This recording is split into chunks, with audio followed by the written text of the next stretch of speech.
Terus saya biasa di rumah dipanggil kulhu. A'udzubillahi minasyaitonirrajim.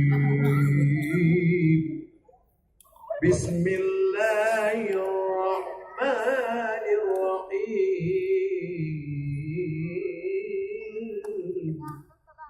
Qul huwallahu ahadun illahus samad. Lulus.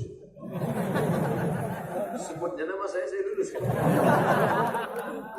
Bapak Ibu yang dimuliakan Allah, yang akan dibawa mati sholat, rumah besar tinggal, mobil besar tinggal, jabatan tinggal, LCMA, doktor, PhD, insinyur, MSc, MSc tinggal. Menantu kamu titelnya apa? MSI. Apa tuh artinya? Master segala ilmu. Menantu kamu SH, MH, PhD. Apa itu? Doctor of Philosophy. Menantu kamu MM. Apa tuh? Mudah marah. Menantu kamu apa? SAG. Apa tuh? Sarjana alam goib. Tak pakai. Padahal itulah menantu yang akan bisa membisikkan waktu dia sakaratul maut.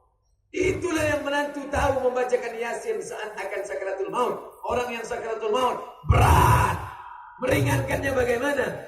Allahumma hawwin alaina fi sakaratil maut. Ringankan kami waktu sakaratul maut.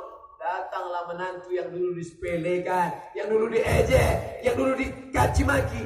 Yang datang baca, ayah cepat sehat ya, emak saya sembuh ya. Ini ku bacakan Yasin wal Qur'anil Hakim innaka laminal mursalin. Menantu yang lain cuma tengok. Kasihan. Tiga menantu kaya-kaya, hebat-hebat, tak bisa menolong, hanya sekedar menengok. Datang salah satu